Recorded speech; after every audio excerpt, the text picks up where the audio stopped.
ഇന്ന് ഞാൻ പറയാൻ ഉദ്ദേശിക്കുന്നത് നമ്മുടെ മെക്കാനിക്കൽ എഞ്ചിനീയേഴ്സിനും ഇലക്ട്രിക്കൽ എഞ്ചിനീയേഴ്സിനും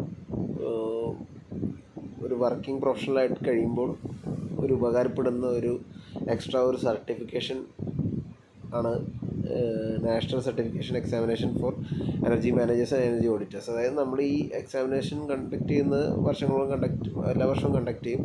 അപ്പോൾ അതിൽ നമുക്ക് 2 ഓപ്ഷൻ ഉണ്ട്, എനർജി മാനേജേഴ്സ് ആൻഡ് എനർജി ഓഡിറ്റേഴ്സാണ്. അപ്പോൾ എനർജി ഓഡിറ്റർ എന്ന് പറഞ്ഞാൽ അല്ലെങ്കിൽ എനർജി മാനേജർ എന്ന് പറഞ്ഞു കഴിഞ്ഞാൽ ബേസിക്കലി നമ്മൾ ചെയ്യുന്ന ഒരു പരിപാടി എന്ന് പറഞ്ഞു കഴിഞ്ഞാൽ ഒരു ഫാക്ടറി സെറ്റപ്പ് ചെയ്യുമോ, അല്ലെങ്കിൽ എക്സാമ്പിൾ പറയുകയാണ്, ഒരു ഫാക്ടറി അല്ലെങ്കിൽ എന്തെങ്കിലും ഒരു പ്രോജക്ട്സിൽ സെറ്റപ്പ് ചെയ്യുമ്പോൾ അവിടുത്തെ എനർജി എഫിഷ്യൻസി, അതിൻ്റെ ഊർജ്ജം വേസ്റ്റ് ആവാതെ എങ്ങനെ കൃത്യമായിട്ട് അതിനെ യൂട്ടിലൈസ് ചെയ്യുന്നത്. അപ്പോൾ നമ്മൾ ഊർജ്ജം എന്ന് ജനറലി കേൾക്കുമ്പോൾ അത് ഇലക്ട്രിക്കലാണെന്ന് വിചാരിക്കുമെങ്കിലും ഇതിൽ മെക്കാനിക്കൽ കുറേ കാര്യങ്ങൾ വരുന്നുണ്ട്. അപ്പോൾ മെക്കാനിക്കൽ പല ലോസുകളും ഇതൊക്കെ നമുക്ക് അവോയ്ഡ് ചെയ്യുന്നത് അങ്ങനെ കുറേ കാര്യങ്ങൾ വരുന്നുണ്ട്. അതുകൊണ്ടാണ് ഞാൻ പറഞ്ഞത് ഇലക്ട്രിക്കൽ ആൻഡ് മെക്കാനിക്കൽ എഞ്ചിനീയേഴ്സിന് വളരെ ഉപകാരപ്പെടുന്നൊരു സർട്ടിഫിക്കേഷനാണ് ഈ energy auditor and energy manager. അപ്പോൾ നമ്മൾ ഇനിഷ്യൽ സ്റ്റേജിൽ നമുക്ക് ശരിക്കും പറഞ്ഞാൽ 4 പേപ്പറുണ്ട് ഇതിൻ്റെ അകത്ത്. ഓരോ പേപ്പറിൽ എന്തൊക്കെയാണുള്ളതെന്ന് കാണിച്ചിട്ടുണ്ട്. General aspects of energy management, energy audit ഉണ്ട്. അതിൽ energy efficiency in thermal utilities, അപ്പോൾ മെക്കാനിക്കലുകാരുടെ പാർട്ടാണ് അതിൽ വരുന്നത്. തെർമൽ യൂട്ടിലിറ്റീസിൻ്റെ കേസ് വരുന്നുണ്ട്. Energy efficiency in electrical utilities വരുന്നുണ്ട്. അതിൽ ഇലക്ട്രിക്കലുകാരുടെ കുറേ കാര്യങ്ങൾ വരുന്നുണ്ട്. പിന്നെ നോർമലി എല്ലാം കൂടി ചേർന്ന് വരുന്നത് performance assessment of equipment and utility systems. അപ്പോൾ മെക്കാനിക്കലും ഇലക്ട്രിക്കലും ഇടകലർന്ന് വരുന്ന എല്ലാ പാർട്ടും കൂടി കയറി ഇറങ്ങി വരുന്നതാണ് ഇതിൻ്റെ അകത്ത് വരുന്നത്. അപ്പോൾ നമ്മൾ ഈ എക്സാമിൻ്റെ പേപ്പർ ക്ലിയർ ചെയ്ത് കഴിഞ്ഞ് കഴിഞ്ഞാൽ നമുക്ക് ആദ്യത്തെ 3 പേപ്പർ ക്ലിയർ ചെയ്ത് കഴിഞ്ഞാൽ നമുക്ക് എനർജി മാനേജർ എന്ന് പറഞ്ഞൊരു സർട്ടിഫിക്കറ്റ് കിട്ടും. അപ്പോൾ നമുക്ക് ഇങ്ങനെ പല ഓഡിറ്റുകൾ അങ്ങനെയുള്ള കാര്യങ്ങളൊക്കെ ചെയ്യാൻ ഈ സർട്ടിഫിക്കറ്റ്സ് ഉപകാരപ്പെടും. ഇങ്ങനൊരു സർട്ടിഫിക്കറ്റ് നമുക്ക് ആഡഡ് അഡ്വാൻറ്റേജ് ആണ്. എനർജി ഓഡിറ്റർ ആയാലും നമുക്ക് കുറച്ചും കൂടി ഹയർ ലെവലിൽ കളിക്കാൻ പറ്റും. കാരണം ഇത് ഇപ്പം നമ്മളുടെ ഓരോ വികസനങ്ങളും കാര്യങ്ങളും നടന്നുകൊണ്ടിരിക്കുകയാണ്. പല ഫോറിൻ രാജ്യങ്ങളിലും ഓൾറെഡി നടപ്പാക്കിയ കാര്യങ്ങളാണ് ഈ ഊർജ്ജ സംരക്ഷണം. അല്ലെങ്കിൽ അപ്പോൾ ഊർജ്ജ സംരക്ഷണത്തിൻ്റെ ഭാഗമായിട്ടാണ് അത് മാനേജ് ചെയ്യുന്ന ആൾക്കാരാണ് എനർജി മാനേജേഴ്സും എനർജി ഓഡിറ്റേഴ്സും. അപ്പോൾ ആ ഒരു സ്റ്റാൻഡേർഡ് ഇന്ത്യയിലേക്ക് വന്നുകൊണ്ട് അത് ബെറ്ററായിട്ട് വന്നുകൊണ്ടേ ഇരിക്കുകയാണ്. അപ്പോൾ അതിൻ്റെ ബെറ്റർമെൻറ്റ് വരുന്നതോറും ഇങ്ങനത്തെ സർട്ടിഫിക്കറ്റ്സ് ഉള്ള ആൾക്കാർക്ക് ഡിമാൻഡ് കൂടാൻ നല്ല സാധ്യതകൾ കാണുന്നുണ്ട്. സോ ഇപ്പോൾ ഇങ്ങനെയുള്ള ഇതെടുത്ത് വെച്ച് കഴിഞ്ഞാൽ നമുക്ക് ഭാവിയിലത്തേക്ക് ഗുണങ്ങളാവും. ഇത് നാഷണൽ ലെവലായിട്ടുള്ളൊരു എക്സാമിനേഷനാണ്. നാഷണൽ സർട്ടിഫിക്കേഷൻ ഏജൻസിയാണ് ഇത് ചെയ്യുന്നത്. ബ്യൂറോ ഓഫ് എനർജി എഫിഷ്യൻസി അവരുടെ അണ്ടറിൽ വരുന്ന ഒരു സർട്ടിഫിക്കേഷനാണത്. അപ്പോൾ ഇത് എനർജി മാനേജർ ആവാൻ വേണ്ടിയുള്ള എലിജിബിലിറ്റി ക്രൈറ്റീരിയ എന്താണെന്നുള്ളതാണ് ഇതിൻ്റെ അകത്ത് പറയുന്നത്. അപ്പോൾ graduate engineer, graduate architect with 3 years of work experience വേണം. Involving use of energy operation, maintenance, planning, energy management, energy efficiency. Energy ഇല്ലാത്തൊരു മേഖലയില്ല. നമ്മൾ നിങ്ങൾ ഏതെങ്കിലും ഗ്രാജുവേറ്റ് പഠിച്ചിട്ട് IT ഫീൽഡിൽ വർക്ക് ചെയ്തിട്ട് കാര്യമില്ല. മെക്കാനിക്കലുള്ള ഇലക്ട്രിക്കൽ ഫീൽഡിൽ വർക്ക് ചെയ്യുമ്പോൾ ഓൾറെഡി നമ്മൾ അതിൻ്റെ ഓപ്പറേഷൻ മെയിൻ്റെനൻസോ അങ്ങനെയുള്ള പ്ലാനിങ് അങ്ങനെയുള്ള പല കാര്യങ്ങളിലും എനർജി എഫിഷ്യൻസിയും കാര്യങ്ങളൊക്കെ വരുന്നുണ്ട്. അപ്പോൾ അത് ഓട്ടോമാറ്റിക്കലി നമ്മൾ അതിനുവേണ്ടി എലിജിബിളായി മാറും. Building design, building energy management മുതലായ കാര്യങ്ങൾ നമ്മൾ ഇൻവോൾവ് ആകുമ്പോൾ ഓട്ടോമാറ്റിക്കലി നമ്മൾ എലിജിബിളാവും. പിന്നെ പോസ്റ്റ് ഗ്രാജുവേറ്റുകാർക്കും 2 വർഷത്തെ എക്സ്പീരിയൻസ് ഇതേപോലത്തെ എക്സ്പീരിയൻസ് പറയുന്നുണ്ട്. പിന്നെ വേറെ മൂന്നാമത് പറഞ്ഞ graduate engineer, graduate architecture with post graduate degree in management or it's equivalent 2 years of work experience use of same തന്നെയാണ് പറഞ്ഞത്. 2 വർഷത്തെ എക്സ്പീരിയൻസ് ഗ്രാജുവേറ്റ് എഞ്ചിനീയർ, ഗ്രാജുവേറ്റ് ആർക്കിടെക്റ്റിന് 2 വർഷത്തെ എക്സ്പീരിയൻസ് പറയുന്നുണ്ട്. ഡിപ്ലോമ എഞ്ചിനീയർ ആണെങ്കിൽ 6 വർഷത്തെ എക്സ്പീരിയൻസ് ആണ് ഇവർ പറയുന്നത്. ഫിസിക്സ്, ഇലക്ട്രോണിക്സ് ഓർ കെമിസ്ട്രി ആണെങ്കിൽ അവർക്കും അതിൽ വരാം. PG ചെയ്തവർക്ക് 3 years ഓഫ് എക്സ്പീരിയൻസ് ആണ് ഇതിൻ്റെ അകത്ത് പറയുന്നത്. സെയിം ഈ ഒരു ഫീൽഡിൽ എക്സ്പീരിയൻസ് വേണമെന്നുള്ള നിർബന്ധമാണ്. അടുത്ത എനർജി ഓഡിറ്റർ ആവാൻ വേണ്ടി ഇതേപോലെ തന്നെയാണ്. അപ്പോൾ ഗ്രാജുവേറ്റ് എഞ്ചിനീയറിനാണെങ്കിൽ 3 വർഷത്തെ എക്സ്പീരിയൻസ് വേണം. പോസ്റ്റ് ഗ്രാജുവേറ്റ് 2 years എക്സ്പീരിയൻസ് വേണം.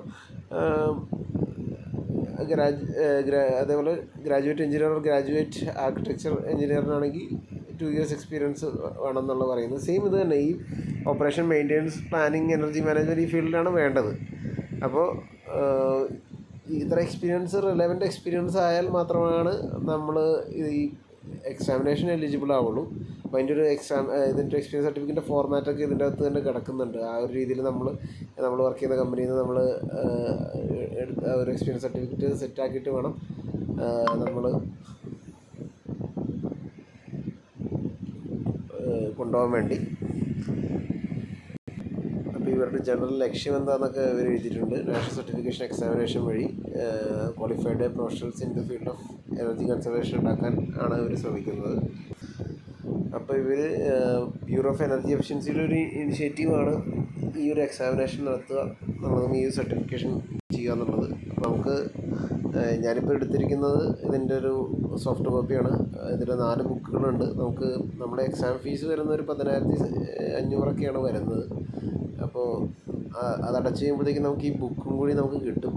ബുക്കിൻ്റെ ഹാർഡ് കോപ്പിയാണ് നമുക്ക് കിട്ടുന്നത്. സോഫ്റ്റ് കോപ്പി ഓൾറെഡി ഫ്രീ ആയിട്ട് നമുക്ക് ഡൗൺലോഡ് ചെയ്യാവുന്നതാണ്. അപ്പോൾ നമുക്ക് ടോപ്പിക്സ് ഞാൻ ജസ്റ്റ് ഇതിനു വേണ്ടി പ്രിപ്പയർ ചെയ്യുന്നുണ്ട്. സോ ടോപ്പിക്സ് ഇതിൻ്റെ അകത്ത് ഇടാമെന്ന് വിചാരിക്കുന്നു. ഇതിനുവേണ്ടി ഒരു പ്ലേലിസ്റ്റ് ക്രിയേറ്റ് ചെയ്യാന്നുള്ളൊരു ഒരു മൈൻഡിലാണ് ഞാൻ ഈ വീഡിയോസ് ചെയ്യാൻ തുടങ്ങുന്നത്. ഓക്കെ, അപ്പോൾ ഇതിൽ general aspects of energy management energy audit എന്ന് പറഞ്ഞ ബുക്കാണ് ഈ ഫസ്റ്റ് കാണുന്നത്. ആ ബുക്കിൻ്റെ പ്രിഫേസാണ് ഞാനിപ്പോൾ വായിച്ചത്.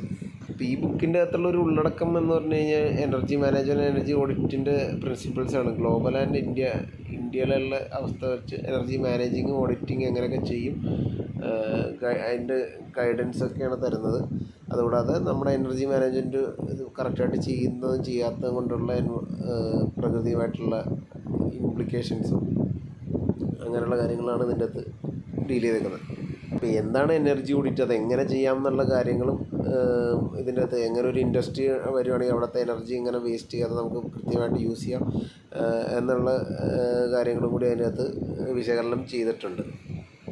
അപ്പോൾ ഇതിൻ്റെ ഒരു നമ്മൾ എന്തുകൊണ്ടാണ് ഈ എനർജി ഓഡിറ്റിൻ്റെ കാര്യങ്ങൾ ചെയ്യുന്നതെന്നുള്ളതിൻ്റെ ഈ ഒരു പ്രിഫേസ് ഇതിലത് കൊടുത്തിട്ടുണ്ട്. നമ്മുടെ എക്കണോമിക് ഗ്രോത്തും കാരണം നമുക്ക് നമ്മുടെ പ്രകൃതിയെ പല രീതിയിലും എക്സ്പ്ലോയിറ്റ് ചെയ്യേണ്ട അല്ലെങ്കിൽ പ്രകൃതിയെ ചൂഷണം ചെയ്യാൻ തന്നെ പറയാം. കാരണം ഫോസിൽ ഫ്യൂവൽസ്, നമ്മുടെ പെട്രോൾ ഡീസൽ അങ്ങനെയുള്ള ഫ്യൂവലിന് അതിനൊക്കെ വേണ്ടി നമ്മൾ നാച്ചുറൽ റിസോഴ്സ് അത് നല്ലോണം രീതിയിൽ എക്സ്പ്ലോയിറ്റ് ചെയ്യുന്നുണ്ട്.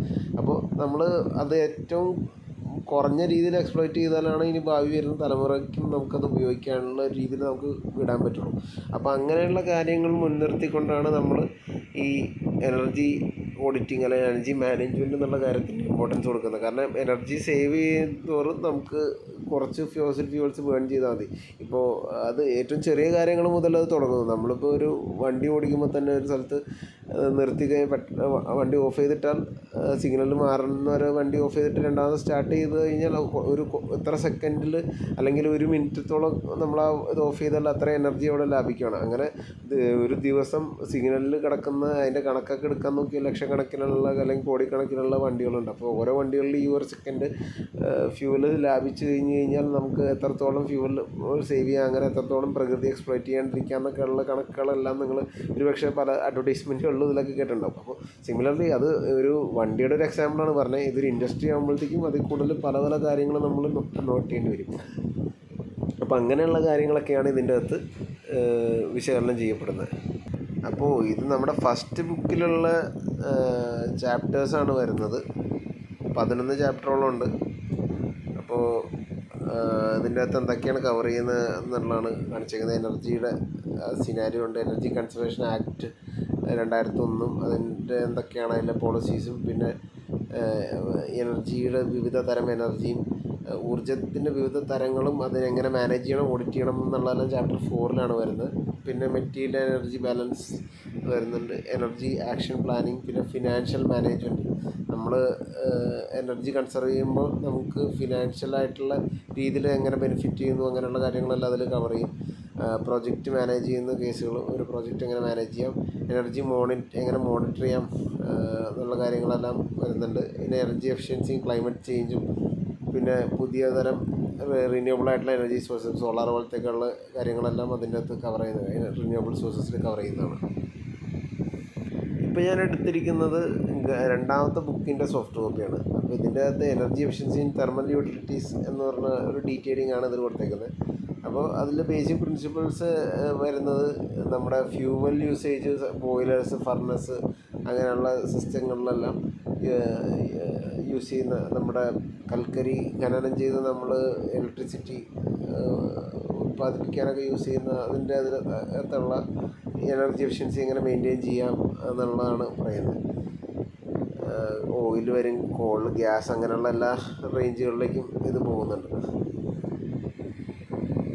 ഇതിൽ 9 ചാപ്റ്ററുകളാണ് അതിൻ്റെ അകത്ത് വരുന്നത്. ഫ്യൂവൽ ആൻഡ് കമ്പഷൻ, ഫ്യൂവലിൻ്റെ ഡീറ്റെയിൽസ് വരുന്നുണ്ട്, ബോയിലേഴ്സിനെ പറ്റി പറയുന്നുണ്ട്, സ്റ്റീം സിസ്റ്റം, ഫർണസ്, ഇൻസുലേഷനെ പറ്റി വരുന്നുണ്ട്, ബോയിലേഴ്സിൻ്റെ FBC ബോയിലേഴ്സ് വരുന്നുണ്ട്, കോ ജനറേഷൻ വരുന്നുണ്ട്, waste heat recovery, heat exchanger അങ്ങനെയുള്ള പാർട്ടുകളൊക്കെയാണ് ഇതിൽ കവറായിരിക്കുന്നത്. മൂന്നാമത്തെ ഗൈഡ് ബുക്കിൽ എനർജി എഫിഷ്യൻസി ഇലക്ട്രിക് യൂട്ടിലിറ്റീസാണ് വരുന്നത്. ഇതിൻ്റെ അകത്ത് ഇലക്ട്രിക്കൽ സിസ്റ്റംസ്, അതായത് motors, compressor, refrigeration system, pump, fan, blowers, cooling towers, DG set, lighting system അങ്ങനെയുള്ള ഇലക്ട്രിക്കൽ റിലേറ്റഡ് ആയിട്ടുള്ള എല്ലാ സിസ്റ്റത്തിൻ്റെ അകത്തുള്ള എങ്ങനെ എനർജി സേവ് ചെയ്യാം എന്നുള്ള പാർട്ടാണ് വരുന്നത്. അപ്പോൾ ഇതിൻ്റെ അകത്ത് ഇലക്ട്രിക്കൽ സിസ്റ്റം വരുന്നുണ്ട്, ഇലക്ട്രിക്കൽ മോട്ടേഴ്സ് വരുന്നുണ്ട്, കംപ്രഷർ സിസ്റ്റം വരുന്നുണ്ട്, HVACയുടെ ഡീറ്റെയിൽസ് വരുന്നുണ്ട്, fan, blowers, pumping system, cooling tower, lighting system, diesel, natural gas power generating system, പിന്നെ എനർജി കൺസർവേഷൻ ഇൻ ബിൽഡിങ്സ് എങ്ങനെയാണ് വേണ്ടതെന്നുള്ളതും വരുന്നുണ്ട്. അപ്പോൾ ഇലക്ട്രിക്കൽ ഊർജ്ജം എങ്ങനെ ലാഭിക്കാം എന്നുള്ള കാര്യങ്ങളിൽ കോൺസെൻട്രേറ്റ് ചെയ്തുകൊണ്ടുള്ള ഒരു ബുക്കാണ്. അപ്പോൾ 10 ചാപ്റ്റർ ഉണ്ട്.